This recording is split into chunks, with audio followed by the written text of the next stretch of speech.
Now we discuss the extreme values of a function with the help of a second derivative test, and to get the better understanding about the second derivatives we draw a diagram. तो ये हमारे पास एक curve है, suppose इस function को हम f of x कह लेते हैं, उसका कर्व है, and this is our x-axis, and suppose this number is c1 and this number is c2, और ये पॉइंट हमारे पास हो जाएगा c1 f of c1, और ये पॉइंट हमारे पास हो जाएगा c2 f of c2.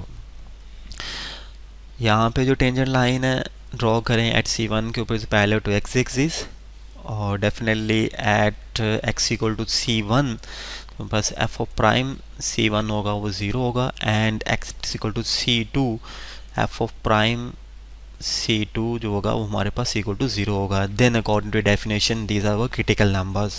तो सेकंड डेरिवेटिव टेस्ट की जो पूरी स्टेटमेंट है हम उसको with the help of a diagram ही अंडरस्टैंड करेंगे.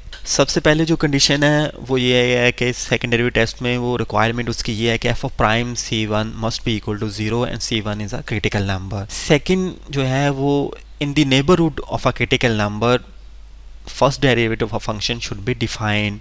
मीन अगर इसका ये हम एक नंबर ले लेते हैं c1 माइनस डेल्टा इसके नेबरहुड में, एंड एक हम c1 प्लस डेल्टा इसके नेबरहुड में एक नंबर ले लेते हैं, तो इसके नेबरहुड में जितने भी हमारे पास पॉइंट्स होंगे वहाँ पे फर्स्ट डेरिवेटिव को डिफाइन होना ज़रूरी है.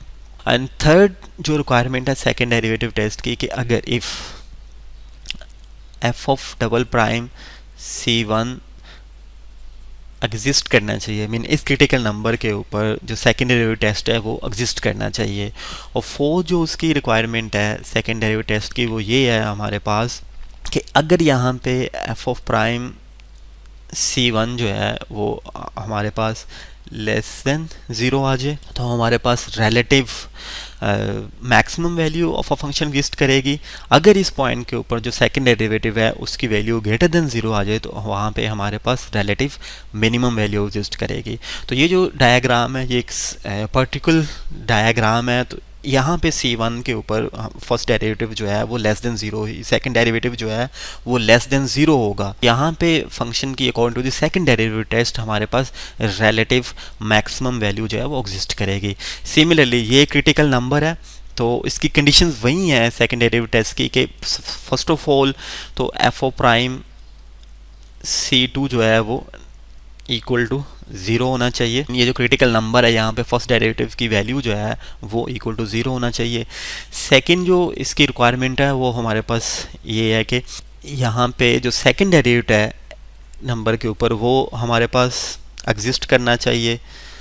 और जो एक रिक्वायरमेंट जो थर्ड रिक्वायरमेंट है वो ये है कि हमारे पास जो यहाँ पे अगर हम एक नंबर डिफाइन कर लें c2 माइनस डेल्टा 1 और यहाँ पे एक नंबर डिफाइन कर लें c2 प्लस डेल्टा 2 तो तो क्रिटिकल नंबर के नेबरहुड में जो फर्स्ट डेरिवेटिव है उसे डिफाइन होना मस्ट है. लास्टली ये है कि नंबर 4 पे कि अगर यहाँ पे हमारे पास जो फर्स्ट डेरिवेटिव जो है उसकी वैल्यू एट नंबर c2 के ऊपर तो ग्रेटर देन 0 आती है तो हमारे पास फिर फंक्शन की रिलेटिव मिनिमम वैल्यू एग्जिस्ट करेगी.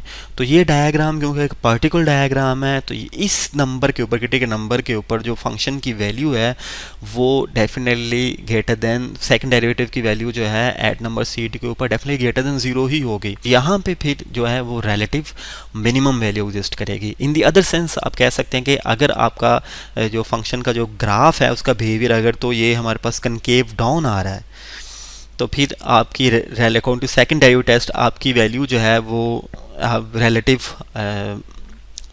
मैक्सिमम होगी. अगर फंक्शन का बिहेवियर जो है क्रिटिकल नंबर के ऊपर इस तरह के कर्व जो है आपका कनकेव अप हो रहा है तो वहाँ पे जो आपके फंक्शन की जो वैल्यू है वो रिलेटिव मिनिमम एग्जिस्ट करेगी. अब हम इस टेस्ट को with the help of example further clear करेंगे.